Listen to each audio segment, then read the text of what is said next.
Hello, everyone. Welcome to Feedstuffs 365. I'm Sarah Muirhead. With us today are Austin and Larry Ruud. They are ranchers out of Alberta, and they're here to share with us their insights on their new um, compostable bale wrap. Welcome to you both. Thank you for being here with us today. Thanks for having us. So let's start by having you tell us a little bit about yourselves and your operation. Yeah, you bet. My name is Larry Ruud, and again, thanks for having us on here today. I'll kick things off. I grew up on our family farm here in East Central Alberta, up in Western Canada. I've always had one foot in our family operation and one foot being involved in other business, including startups, all focused on the agriculture and food industry. On our crop farm and cattle ranch, we've always embraced new leading edge technology. I was one of the first to cut holes in my combine and install one of the first crop yield moisture monitors, and jumped on early into things like the steering guidance on our equipment, and then using a drone on our ranch. Our management systems in our operation have evolved over the years to meet a number of needs, including the environment, our animals, as well as our own personal goals. Fortunately, I'm at the stage in my life where I get to be involved in businesses with both our sons, one who now lives in the US and runs our family pet food business. And then the other one is Austin, who's the brainchild behind Nature's Net Wrap, which we're very, very excited to have brought to market. So I'll turn it over to him. First, thanks for having us on today. My name is Austin. My father, Larry, and I are the founders of Nature's Net Wrap. I grew up here on our family farm in Alberta and became a partner in and managed our cattle operations for 10 years before I transitioned full-time into Nature's Net Wrap. So talk to us about that. Talk to us about Nature's Net Wrap and how the wrap has become the first and only compostable net wrap on the market today.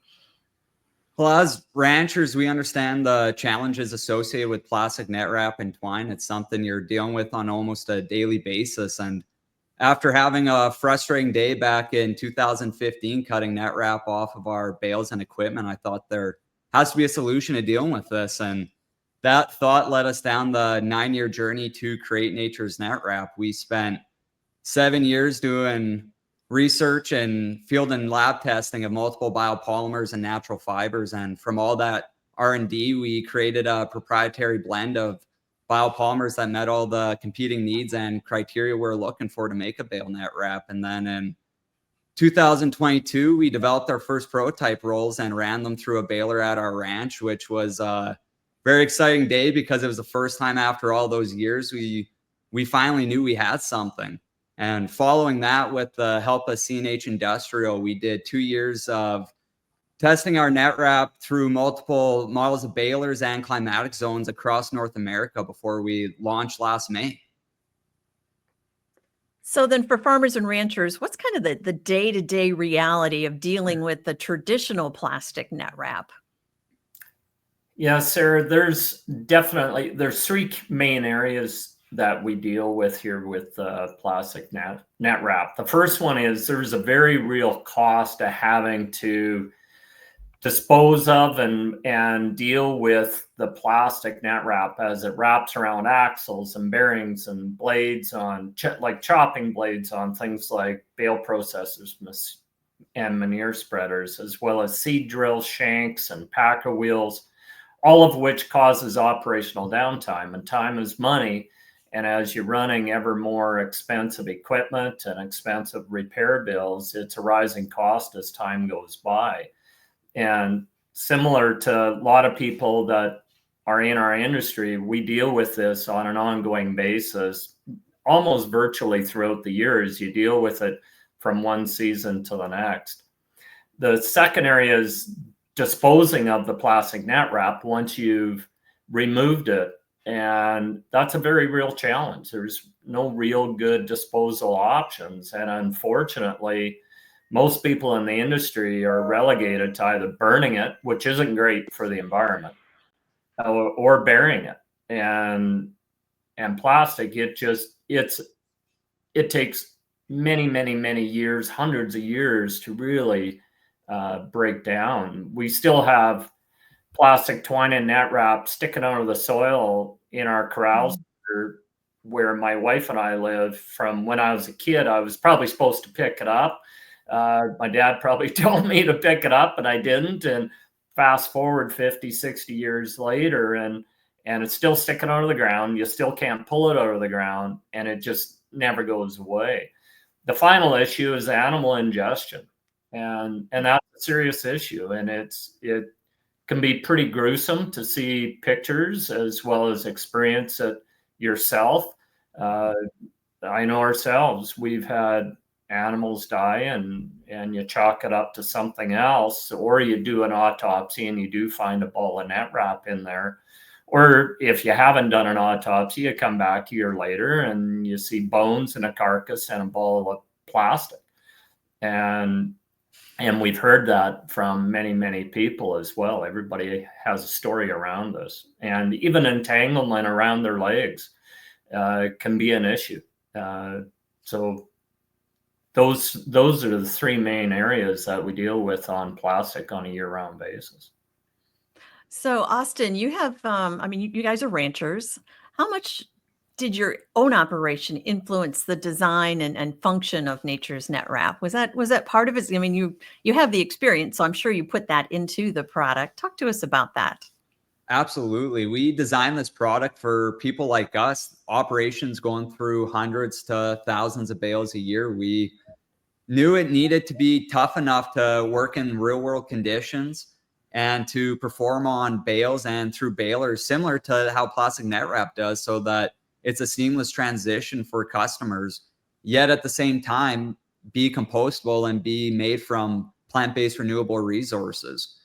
We designed our net wrap so that UV and rain have minimal impact on the degradation of it, so that it does last on bales for over 12 months, which allows producers to use our net wrap on bales that they want to carry over to the next season.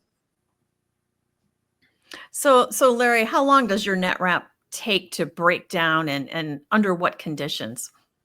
Yeah, so it's the soil micro. I'll let Austin dive into the details on that. The one piece I would just add on the last question is that we designed our material so there's no added investment or modifications required on the part of producers. And that was a very important piece, so that people didn't have to go out and spend money or take the time and do any modifications, versus the only thing they need to think about is whether or not they need to change some baler settings.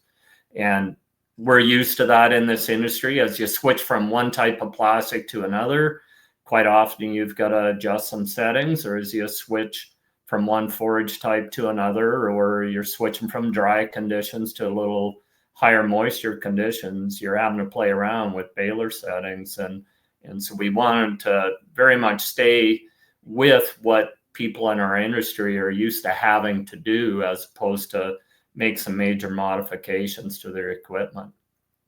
Austin, I'll let you dive in on the breakdown side. Yeah, so our net wrap can be disposed of through on-farm composting or buried in the soil, or it can be taken to a commercial composting facility. The real key to breaking down our net wrap is the soil microorganisms and enzymes, as it fully consumes our product, leaving behind no microplastics or anything else harmful for the environment. We are certified compostable by BPI, which is the Biodegradable Products Institute. And to meet their certification standards, your product must be at least 90% disintegrated under commercial composting conditions. And our net wrap was 99.9% gone in the test that was required for the certification. And additionally, to be certified by them, your product must go through rigorous ecotoxicity testing to ensure that there is nothing harmful going back into the environment or the soil or contaminating our water. We've also done a on-farm composting study with Lakeland College in a manure pack. And in that study, when we took samples out of the manure pack, they were either gone, or if pieces remained, they were broken down to the point where it was so brittle it literally just crumbled and fell apart right in your hand. So, if it were to go get spread out at that point, it's not going to be getting caught up on any of the equipment or the chains or beaters of the manure spreader. We have had multiple customers that used our product last year call us here this spring that when they cleaned out their bedding pens, they didn't find any of our net wrap. It was gone. And their comment was, it was the first time they never had to clean off the chains and beaters of their manure spreading truck. And also, most importantly, they knew that there was no plastic getting spread out back out onto the land, which, is going to last a long, long time. So you mentioned a little bit about the research at Lakeland College. Is there other research that's underway? I think you were doing some stuff at University of Alberta and maybe University of Saskatchewan. Can you talk to us about that?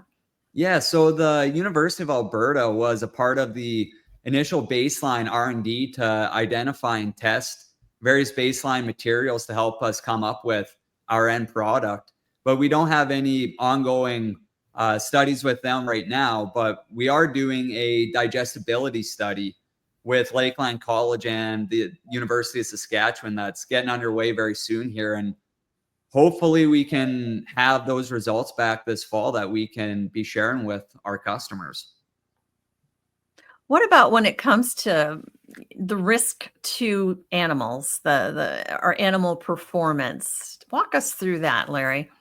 Yeah, you bet. As I mentioned earlier, the ingestion of plastic net wrap or the wrapping around legs is a very real issue that we deal with in this industry. Ingestion can lead to weight loss and possible death. Veterinarians we have talked to have relayed stories of doing autopsies and finding balls of plastic net wrap. We've, as I mentioned earlier as well, we experienced that as well on autopsies.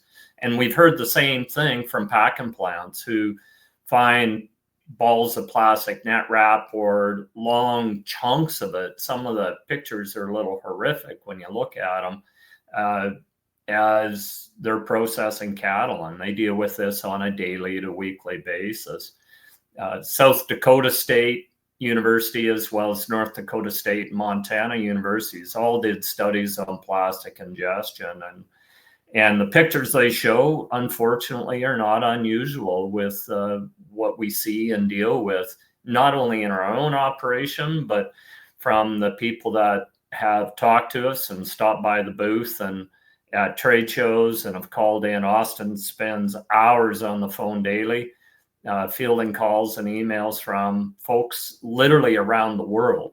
So we've really touched on a global type of an issue.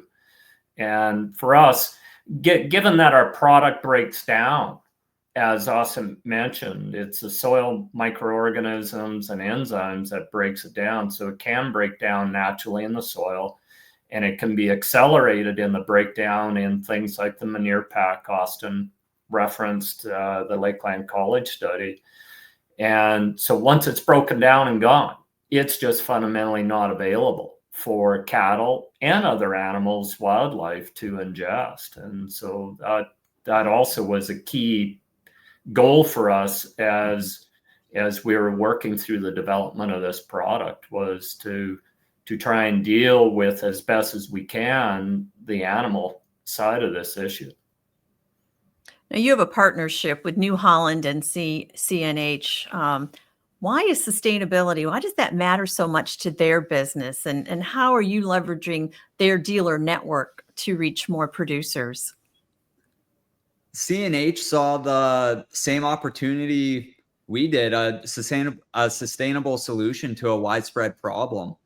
For them, this is about being a sustainability leader and helping dealers and producers operate more efficiently. When we approached CNH, they understood the why immediately, that this is something that producers have been asking for a long time. And for us, CNH gave us three big things: funding to get our business off the ground, global reach via their dealer network, and a robust team to help stress test our net wrap across various regions, balers, conditions, effectively turning our partnership into a R&D engine.